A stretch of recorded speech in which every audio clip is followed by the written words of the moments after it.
The alarm went off at 6 in the morning like it always does, starting our day. Jessica, my wife, and I got up from bed, not really wanting to as the morning sun came in. I couldn't help but groan, feeling really tired as I sat up and put my feet on the floor. "Why do you sound so old?" Jessica joked, heading to the bathroom. "After last night I feel like I am," I joked back, thinking about how fun last night was.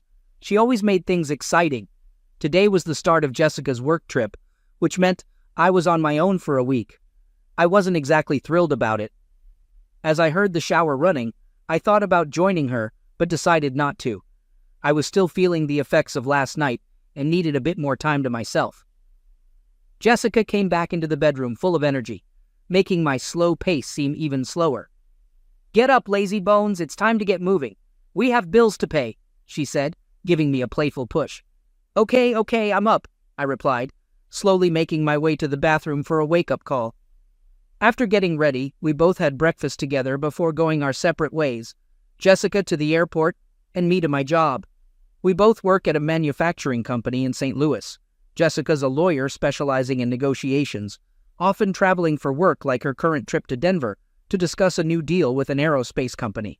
These business trips happen a few times a year and last about a week each time. Jessica, 35, finished law school at the State University 12 years ago. She's pretty noticeable, about 5 feet 4 inches tall, weighs around 125 pounds, and has a figure that's 34, 24, 35. Jessica charmed me completely from the start. My name is John Baker, and I work as an engineer where Jessica is a lawyer. At 37 years old, I'm 6 feet 1 inch tall and keep fit with regular exercise. Jessica and I love golf and often play in foursomes with friends. Our romance kicked off at a company picnic, and it was love at first sight for me. Just 6 months later, we were married. Now, 7 years into our marriage, we've just bought the house of our dreams with plans to grow our family there. Jessica's aiming to be a stay-at-home mom once we have kids, a dream supported by our parents living close by. She's planning to stop taking her birth control pills after this business trip. This morning, after breakfast, I helped Jessica pack her car for her trip and said goodbye with a kiss, noticing the tears in her eyes as she got into the driver's seat. "I hope we won't have to say goodbye like this much longer," I said, feeling hopeful about our future together. "I can't wait for the trips to stop," she expressed her dislike for parting ways. "I dread these farewells as much as you," I comforted her. "Let's make Friday night easy with some delivery food so you can relax," I suggested. "That sounds perfect." "See you then," she said before she took off. I watched her car until it was out of sight, then went back inside to get ready for work. At the office, after picking up a coffee, I went straight to my desk. That's when my phone rang. "This is Baker," I picked up. "Hey, John, can you come to my office?" Hubert requested from the other line. "Of course, I'm on my way," I responded. I answered, taking my coffee with me to see my boss. Upon arrival, he invited me to sit. He mentioned, "John, there's an opportunity you might find interesting." Remembering you said Jessica would be away, it crossed my mind. Our technician in California, Gerald Carter, is sick and can't address an issue with a client in San Jose. Considering you're well-versed with the equipment in question, would you consider resolving the matter in San Jose? Currently, I don't have much here, and with Jessica not around, I'm available. So, how soon do they need me? "Immediately," he replied. "Lucy will sort out your travel plans. Please inform the client about your visit and discuss the problem in detail." "Okay, I'm on it now," I said, suddenly feeling pumped about the trip. "I'll go home to pack and take a flight out this afternoon. That way, I can be at the client's place first thing tomorrow." "All right, have a good trip," Hubert said, wrapping up our talk. I stopped by Lucy's desk to let her know about my travel needs, then called the client from my desk to get more details on their issue. After that, I was off home to pack. Driving home, I couldn't help but smile, thinking about a quick idea. If I finished up early, I could drop by Denver and surprise Jessica. The thought of seeing her unexpectedly in Denver made me even more excited about the trip. Waiting at the airport for my flight, I tried to reach Jessica on her cell, but got no response. I left a message for her, saying I'd be at my parents' place for a few days, and she could call my cell phone in the evenings. Everything went smoothly. By Tuesday afternoon, I had fixed the issue for our customer and got their equipment working perfectly, I quickly booked a flight to Denver, planning to arrive there by 9 p.m. Mountain Time. I checked out of my hotel in San Jose and headed to the San Francisco airport, where I had dinner before my flight. While eating, Jessica called me, and we talked for a short while. She asked about my parents, and I played along as if I were actually with them. Jessica said the negotiations were moving forward, but mentioned she was really tired and planned to just relax in her hotel room that evening. After we said we loved each other, we hung up. After dinner, I got on my flight and reached Jessica's fancy hotel around 9:45 p.m. The hotel staff checked who I was and then gave me a key card to get into her suite. When I went in quietly, I saw a lamp on over the desk with her laptop shut, but Jessica was nowhere in sight. I put down my suitcase and looked in the bedroom and bathroom, but both were empty. I was a bit confused at first, thinking maybe Jessica hadn't come back to her room yet. I couldn't decide if I should wait for her in the room or go look for her in the hotel lounge. Then, I noticed the door to the next room was slightly open. I went over and pushed the door open without making a sound. I looked into the living room of the suite next door, which was also empty. Curious, I walked in, but then I heard a noise from the bedroom that made me jump. Feeling sick to my stomach and breaking into a cold sweat, I quietly moved closer to the bedroom door. When I looked inside the dimly lit room, my breath stopped short.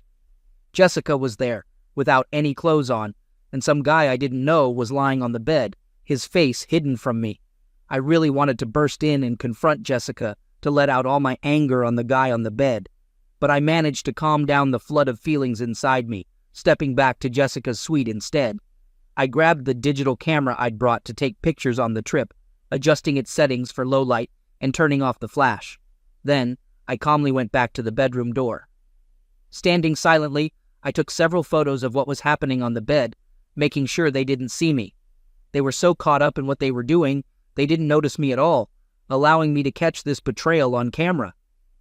Before leaving Jessica's suite, I went through her open briefcase on the table and found a business card from David Price, the lead negotiator at our company. I took the card to keep for later. Back in her room, I hooked up my camera to her laptop using the interface cable I always carry. Our laptops use the same software for photos, so transferring a picture from my camera to her laptop was easy. I made the photo that showed what she was doing the background picture on her laptop, then packed up my camera and quietly left her room. Trying hard to keep my feelings in check and holding back tears, I walked to the elevator, feeling the full weight of her betrayal. I gave back the room key to the front desk and immediately called the airline to check for the earliest flight back to St. Louis. Luckily, there was a flight at 6:30 a.m. that would get me back home by 9:30 a.m. I figured this timing would match up with when Jessica usually starts her day by turning on her laptop at the negotiation table. This moment would mark when she discovered she was caught, effectively signaling the end of our marriage. Afterward, I headed back to the airport and checked into a motel close by. Even though I was too unsettled to sleep, I kept going over the upsetting images from Jessica's hotel room in my head, letting myself cry out all the built-up sadness. By 5 a.m. when I left the motel, I had no more tears left and was determined to end our marriage quickly. Back in St. Louis, my cell phone started ringing as soon as I got in my car. When I saw it was Jessica calling, I decided not to answer and turned off my phone instead. Once I got home, the house phone started ringing, and a quick look showed it was Jessica again. I didn't pick up the phone, letting her message go to voicemail. I heard her say, "John, you need to call me back as soon as you can. It's really important." Without responding to Jessica's upset message, I changed my clothes and went out to get a U-Haul truck. When I got back, I started packing quickly, planning to get everything out before Jessica got back home around 4 p.m. In just a few hours, I moved all my stuff to a storage unit I had rented. Before I started packing, I had made an appointment with our lawyer to talk about getting a divorce. Once everything was in storage, I went straight to the lawyer's office to start the divorce process right away. Though I thought about using cheating as the reason for our divorce, I decided on irreconcilable differences instead, keeping the cheating as a backup in case things got messy. I also told the lawyer to change my will to make my brother the only person who gets anything from me. Then, I went to the bank to move half the money from our shared savings and checking accounts into new ones that were just in my name. I did the same with our investment accounts by talking to my investment advisor. Feeling sad, I drove over to my parents' house with my suitcase and walked in through the front door. My mom was surprised to see me. "John, what's going on?" she asked. "Jessica's been calling here nonstop looking for you. Did you say you'd be here?" I sat down with my dad, who's retired now, and told them everything. They couldn't believe what I said about Jessica cheating and that our marriage was over. I asked my parents if I could stay with them for a while until I found a place with furniture, and they said yes right away. My guess was spot on, because around 6 in the evening, just as we were getting ready to eat dinner, someone rang the doorbell. My dad went to open the door and came back with Jessica looking really upset. "John, why haven't you been picking up my calls? I needed to talk to you. All your stuff is gone from our house," she said, her voice shaking. "I thought the note I left on your computer would tell you everything you needed to know," I told her in a calm way. "Oh no, I was scared it was you who left that note. Can we please go talk somewhere, honey?" Jessica begged. "Jessica, I'm not your honey anymore, and there's nothing left for us to talk about. I've started the process to get a divorce, and if we need to say anything, our lawyers can handle it. Seeing what you did in Denver has completely destroyed any feelings I had for you, and I'd appreciate it if you left so I can enjoy my dinner," I said without hesitation. "Please, John, let's not end things without a proper conversation," she begged with desperation. "What excuse could you possibly have for cheating? It wasn't self-defense, that's for sure, especially after what I saw and have proof of," I shot back, standing my ground. "You might want to give David, your boyfriend, a heads up that I'm coming for him next." "I'm curious what his wife will think of all this," I added. "Oh my God, can't we just talk about this?" "John, please," Jessica begged, her voice full of fear. "Just leave, Jessica. You're making my dinner go cold," I insisted. "But here's a thought. Why don't you take your time and write me a detailed letter explaining why you thought it was okay to break our marriage vows? I'm certain a lawyer as clever as you could come up with a convincing argument that it was all my fault, claiming you still have a lot of love and respect for me." With tears in her eyes, Jessica turned to leave, but then paused and looked back at me. "Please, John, reconsider ending our marriage without us having a real discussion." "Goodbye, Jessica," I stated firmly. After she had gone, tears streaming down her face, my parents sat in silence, shocked by our conversation. "John, that was quite harsh," my mom pointed out. "Mom, would you like to see the pictures I have of her with another man? That's the real harsh reality," I responded sharply. "She's shown me complete disrespect, and I can't accept that. I can't ever trust her again. Do you really want me to have children with someone who acts like that?" "I get it, son," my dad finally said after a moment. "But maybe, after things settle down, you might start to see things a bit differently." "I don't think so, Dad. Can we change the subject and just finish dinner?" I asked, eager to move on from the topic. "Sure, son," my dad responded, though somewhat reluctantly. Jessica's story. Leaving home that Monday morning, I felt a mix of sadness for leaving John and excitement for our future plans to start a family. We had been patient, making sure we were ready both financially and in our careers for this next step. Now, it seemed like everything was aligning perfectly. The flight to Denver was smooth, and I found myself sitting next to David Price, our chief negotiator. We talked briefly about work, and then shifted to more personal conversations about our families. David knew about my intention to leave my job once I got pregnant, and he mentioned how much he'd miss working with me when I became a stay-at-home mom. David, at 48 and married for 20 years with teenagers, had been my partner in negotiations well before I got married. We knew each other well and worked smoothly together. The rest of our team sat behind us, caught up in their discussions. When we got to the hotel in Denver, we found out our rooms were next to each other, a setup intended for discussing work late into the night. But about a decade ago, our relationship changed, and we started seeing our time together as a way to unwind from the stresses of work. We told ourselves it wasn't really cheating as it helped us work better. Occasionally, we even joked about it. After being married to John for a few years, I started feeling guilty about my secret meetings with David, so we stopped. But then, during a really tough negotiation, David suggested we start up again to help ease the stress. I hesitantly agreed and found myself pulled back into the affair. The thrill and the danger of it somehow made things more exciting at home with John, which made me feel less guilty.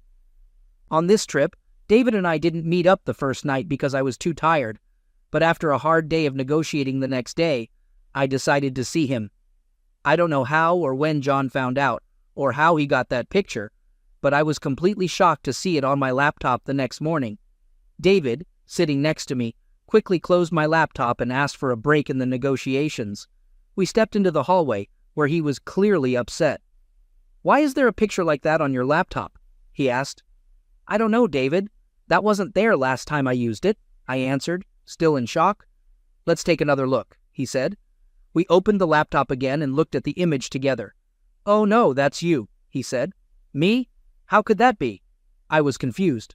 "I'm not sure, but that's definitely you, and the person under you looks like it could be me, even though you can't see my face. Did you leave your laptop somewhere someone could have taken that picture?" "No, it was with me the whole trip and only in my room or yours. I can't imagine how someone got in to take a photo," I replied. "The door was shut, so I thought it was locked. You've got to go back to the hotel and see if they let anyone into your room last night. I'll stay here and take care of things. Try getting in touch with John to see where he was last night." "It's impossible it was him. I talked to him while he was at his parents'." "Did you call his parents' landline?" "No, he told me to use his cell phone." "That's worrisome. He could have been anywhere when you called. Hit me up on my cell phone if you find out anything, and try to sort this mess out. Get a taxi to the hotel." "Got it. See you." I was soaked in sweat. If John put that photo on my laptop, it pretty much means we're done. I had to get back to the hotel to figure things out. The person at the desk got me a cab, and I was at the hotel in no time. I went straight to the reception to ask if anyone got into my room. The person working there checked their system and told me a Mr. John Baker was given a key at 9:45 last night, and he gave it back 30 minutes later. That's when it hit me hard that my marriage was probably over. The man I loved more than anything was gone, but I was determined to try and win him back.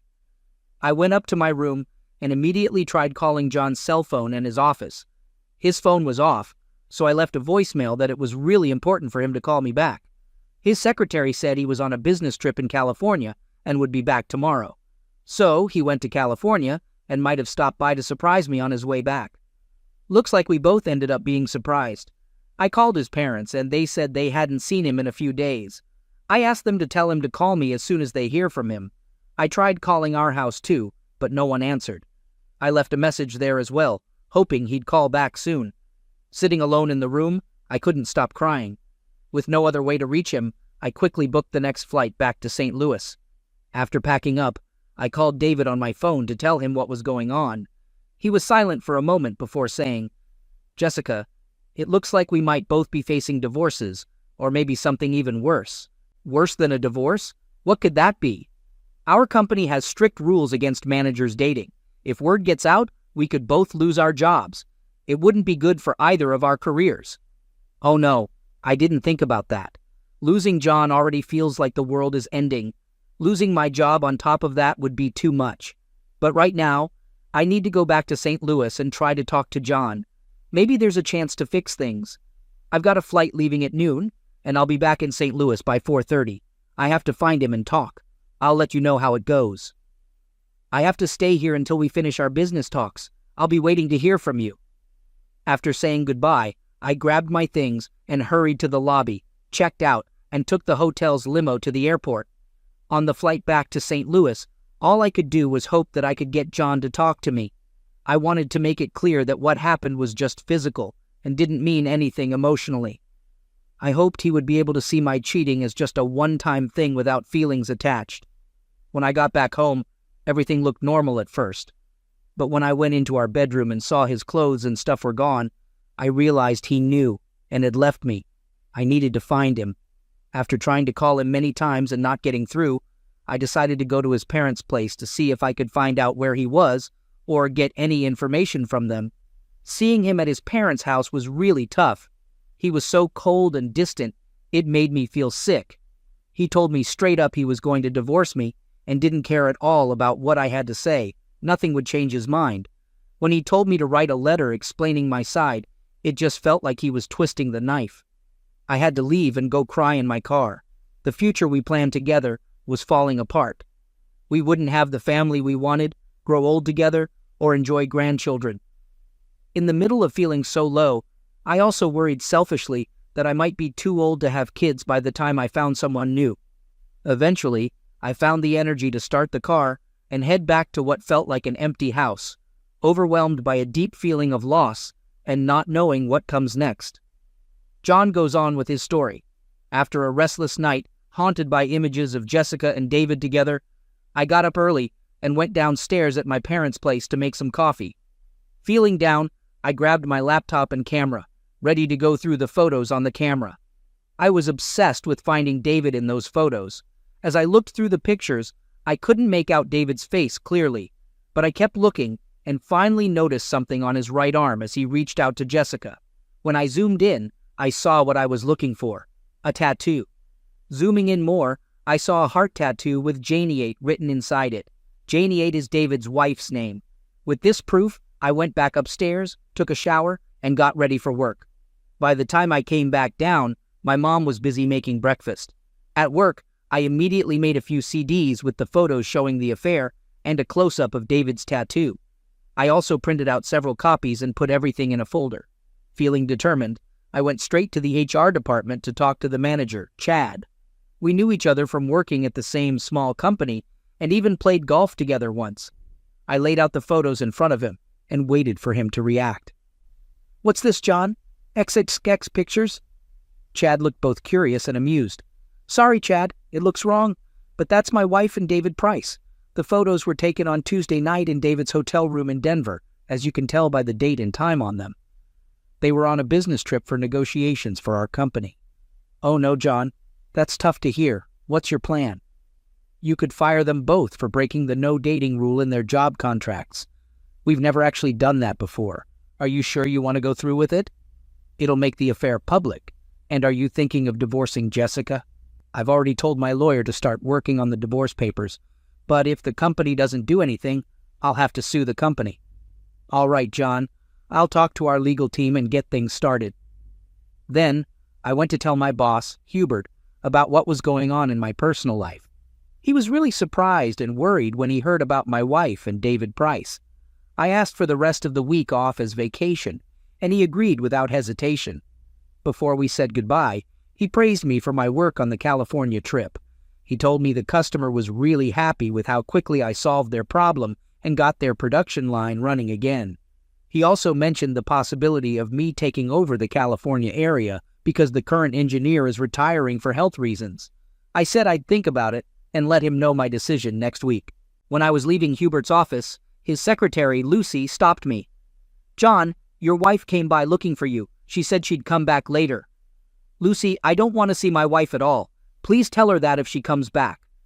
"Oh, John, I'm so sorry. I didn't know there was a problem." "There's a big problem, Lucy. We're getting a divorce. She and David Price have been cheating. I figured everyone at work would know by lunchtime since Lucy loves to chat. When I got back to my desk, I called David's wife, Janet. We've seen each other at work events, but telling her about our partners was going to be tough."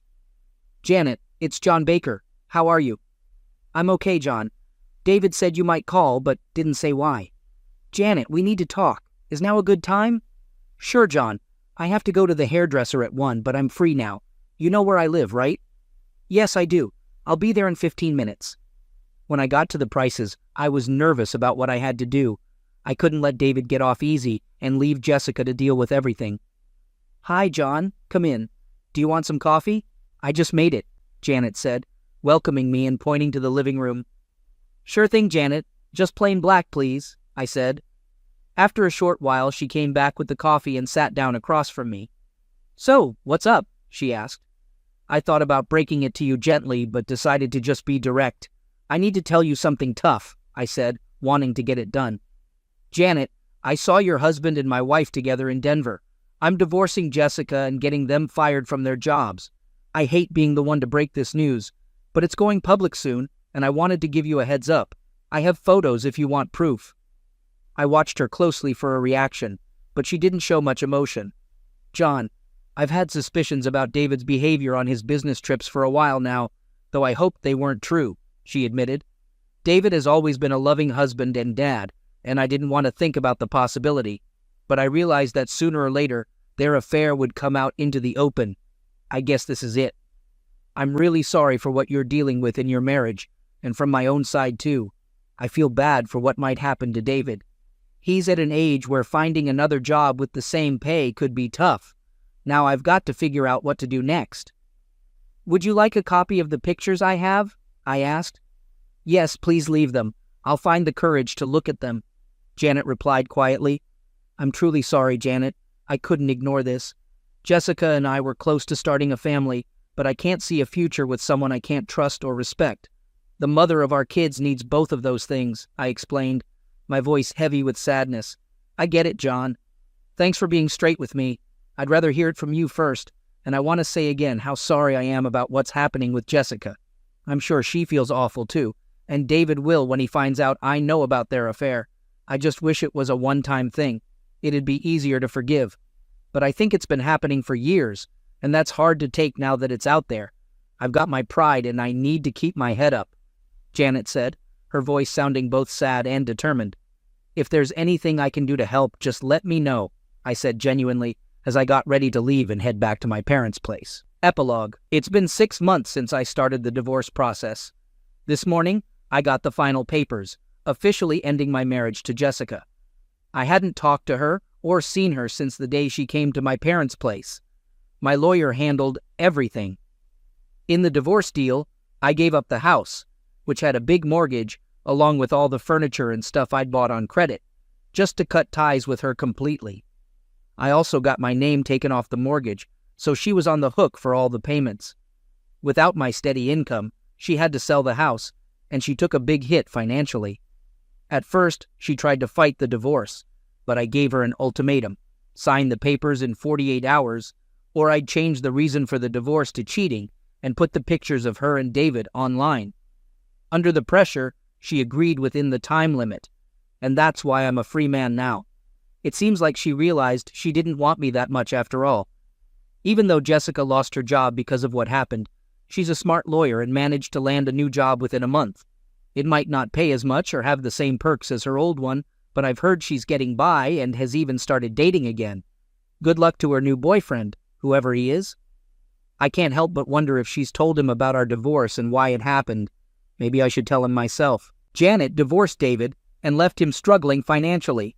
Even though he got fired, he found a new job, but his new salary makes it hard for him to keep up with alimony and child support. As for me, I've settled in Santa Maria, California, a peaceful coastal town halfway between the Bay Area and Los Angeles. This place lets me easily get to both the northern and southern parts of the state. I moved here about 4 months ago, and now live in an apartment building full of singles and young couples, many of whom are saving money to buy a house. The cost of housing here is high, making it expensive to get into the market. I've also found companionship with a woman who lives in the same building.